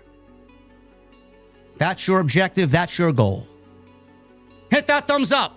Hit that subscribe button down below. Turn on the bell for notifications. Go follow me all over social media where I am available. Twitter, Instagram, TikTok, and Cameo. Go check out all the great content on the channel. There's plenty of it. Coming out of last week, there's going to be more of it this week. We'll be live tomorrow night, episode 130 of Tuesday Night Titans with myself and the Solid Monster. Always great discussion there. And tonight we're sponsored by Blue Chew. Tonight on Monday Night Raw, in a World Heavyweight Championship match between CM Punk and Finn Balor. Punk went to Ireland, wrestles Finn Balor for the world title, walks out a champion. That is what I call pressure. That is what I call legacy. That is showing up when the moment demands it. And then we had Gunther telling AJ Styles, if you want another match with me, put your career on the line at the Royal Rumble. No safety net. No excuses. When it's time to perform, you either deliver or it's over. Fellas, if you want that same championship level confidence when it's time for your main event, that's where Blue Chew Gold comes into play. Blue Chew Gold is the newest innovation from the #1 chewable ED brand. This is a 4-in-1 powerhouse built for energy, confidence, and connection. No sloppy execution, no false finishes, just a performance that feels intentional, controlled, and main event ready. Unlike some companies that overpromise and underdeliver, this actually sticks the landing. Blue Chew Gold dissolves under your tongue and can work in as little as 15 minutes. That is faster than Punk locking in a GTS when the crowd knows it's over. This is peak passion and peak performance in a single tablet. This is for nights when you're not playing it safe, when the stakes are high, when you want the moment remembered. While some people are still booking chaos with no payoffs, you're delivering a finish worthy of a WrestleMania main event. That's not just performance. This is about legacy, or what I like to say is your third leg of C. Because when the bell rings, you want them talking about how strong you finished. Make life easier by getting harder and discover your options at BlueChew.com. Special deal for all my listeners tonight. 10% off your first month of Blue Chew Gold with code JD. That's promo JD. Visit BlueChew.com for more details and important safety information. Once again, that's 10% off your first month of Blue Chew Gold with that promo code JD at checkout.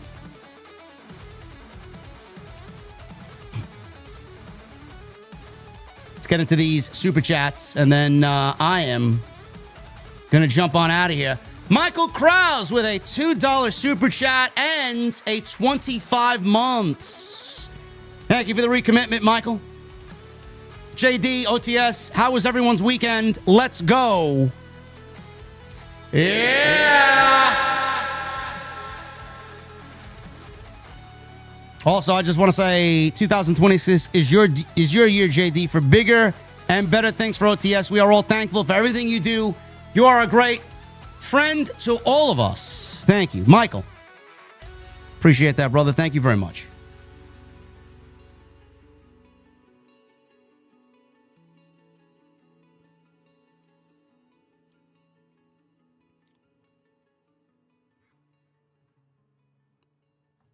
Thomas Malloy, 34 months. Michael Cole mentioning the Titanic being built in Belfast for Corey Graves to then tell him, let's talk about a more successful voyage.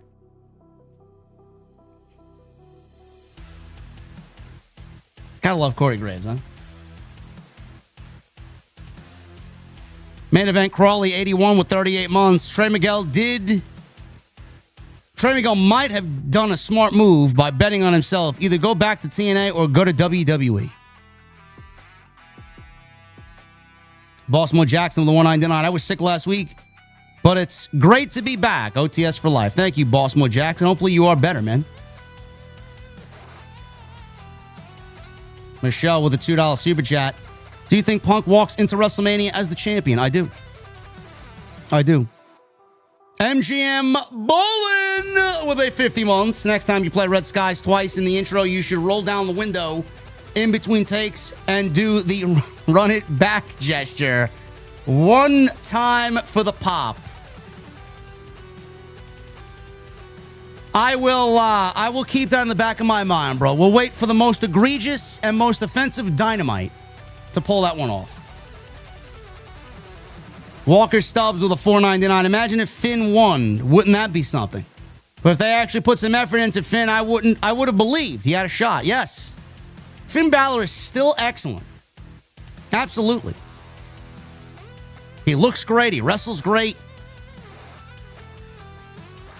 It's unbelievable that the only time he's even come close to the World Championship was when he beat Seth Rollins for the inaugural Universal Championship, and then he had to give it up legitimately the next night. Walker Stubbs with a $4.99. Did I tell you about the chiropractor joke last week? It was about a week back anyway. No, you didn't, Walker. Thank you. Baltimore Jackson, the $4.99. I like WWE to give us a surprise or big swerve, anything. Anyway, anyhow, RKO out of nowhere. Something we don't typically see. Swerve us, please.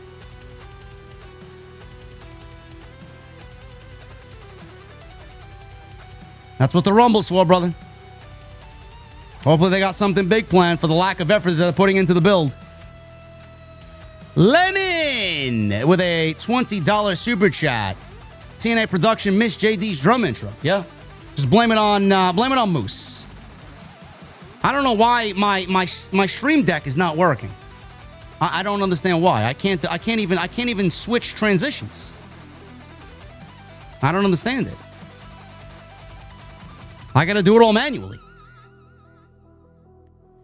Zero Kaiba with 45 months. Solid Monster was right about Theory being the pin guy in the Vision. 45 months strong, OTS for life. Yes. Yes, he was 100% correct on that. Marshall D with a $4.99. WWE has gotten even lazier now. They know all Saudi fans are marks and they don't promo the Rumble because they know fans will show up no matter what.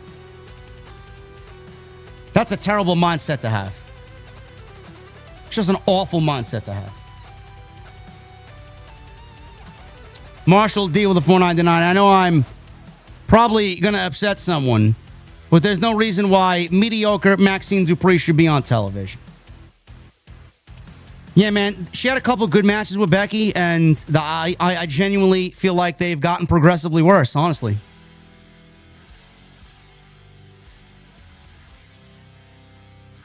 Baltimore Jackson with the $4.99. Regardless of the trash WWE puts out, I'm still going to watch the Rumble because it's my favorite PLE of the year. No Oba tonight. Predictable matches. Thumbs down. Oba will be in the Rumble. Captain Solo with a $5 super chat. Who has more heel turns, Natty or Big Show? Ridiculous booking. Does anybody even have a reason to care? No. No, she hasn't been on TV. I don't even remember the last time Natty was on TV in a meaningful way.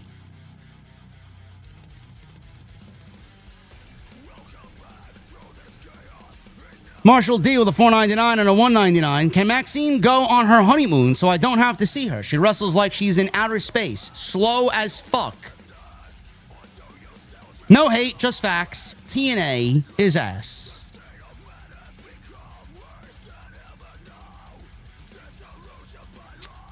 Yeah, Maxxine, she's not all there. That's all I'll say. She's not all there. Couple of big botches tonight. Look at this guy. We got Tantalizing Tag Team. Tantalizing Tony. Thank you for the well wishes. Going to Saudi next Wednesday. Oh, my goodness. Be careful, my friend. Enjoy yourself. Hopefully you are well and continue the process of getting better, man.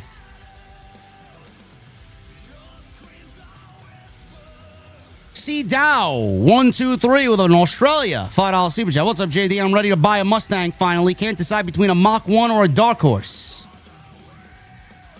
I don't know, man. I like my Dark Horse. Congratulations, by the way. That's a very exciting time.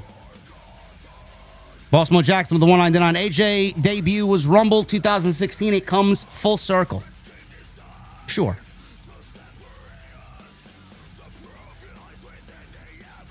Caden with a 199. No message. Hollywood Guy with a $5 super chat. JD, can you see Bianca, Ruby Riott, or Zoe in the Rumble? Maybe Trish Stratus. No. Bianca will be in the Rumble.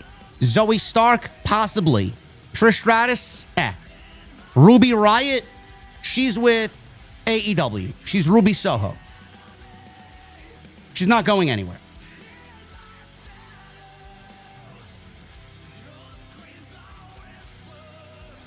Michael Krause with a 4 on Super Chat. Brock interference in the AJ match. Thoughts, JD? Nah. What sense would that make? And he says, JD, the cricket hunter. I would not take that job for anything in the world. Just stay out of my house. Manny Angel of the 5. JD storytelling of killing the cricket is better than anything on WWE TV in the last 12 months, easily. I did do a good job with that, huh?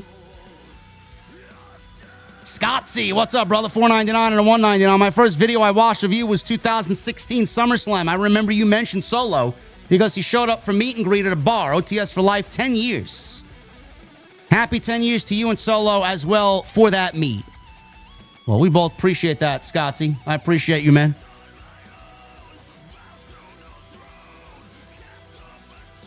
Tony Brown with a $5 super chat. JD, I love that you don't kiss the wrestlers' asses. Keep doing what you're doing, young fella. I try not to, Tony. I try not to, man. Doesn't really get me where I need to go, though, because everybody's so soft and everybody can't take a little realism in their pro wrestling discussion. Everybody's got to toe the line, you know? This is what it is. Let Maine 22 with a $5 super chat. What's up, JD? Big fan of your podcast. Do you think Seth Rollins will screw Braun Breaker at the Royal Rumble and set up their WrestleMania match? I don't know for sure, but I will say I am predicting Rollins will be back on the road to Mania, and I think we'll get Rollins and Breaker at WrestleMania. I'm not really too keen on Breaker winning the Rumble. I don't really care to see Breaker and Punk in the main event again of night one. I don't care. I'm thinking bigger and badder. I don't know what that is, but I don't know. My guy Bastardo with a $5 super chat. Hey, brother, still waiting for Luchasaurus to turn on Christian and become a bigger star, as we were promised. Wrestling equals the same old shit. Hope you're doing okay. Brother, I'm still waiting for Kenny Omega to reference Kyle Fletcher and Andrade. Seemingly things that AEW has thought we've forgotten about, but we very much remember.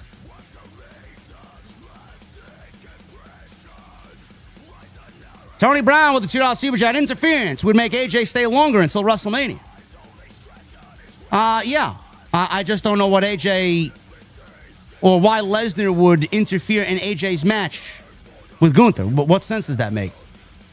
We haven't had any interaction between Gunther or Brock or AJ and Brock. What sense would that make?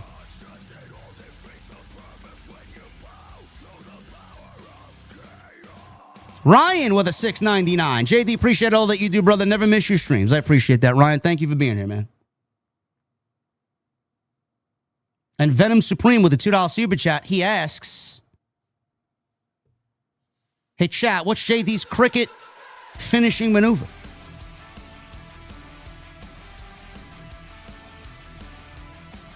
Death from above. angels from above. The angel hair attack. The pasta pound. Anyway, I'm getting out of here. Travis with a 40 months. Top tier content, JD. Much appreciated. Travis, thank you, brother. Travis Drum 6760 with a 40-month recommitment to the VIP club. Thank you guys very much for all your support. I am going to record some more content for tomorrow. We're going to make some TikToks. I'm going to jump on some Black Ops 7. Hopefully finish out my Battle Pass, and I'll see you guys tomorrow night for TNT. Thank you guys very much for all of your supports. You guys are awesome. Follow me on social media at JD from NY206. Twitter, Instagram, TikTok, Cameo. You guys know the deal. TikTok's blowing up. I want to keep that going. Go check out all the content on the channel. There's plenty of it. Tomorrow night we'll be live with the Solid Monster. Tuesday Night Titans, episode 130. Episode 130 of the podcast tomorrow night. Doing some great things over there. We got some new merch dropping hopefully soon. I'm in the designing phase of the new merch. So look forward to that. Please hit that thumbs up. Leave a comment down below. Let me know what you thought of Monday Night Raw tonight. And hit that subscribe button. 175,000 subscribers on the horizon, guys. Thank you very much. Until tomorrow night, TNT with the Solid Monster, episode 130 right here on Off the Script. I'll see you guys later.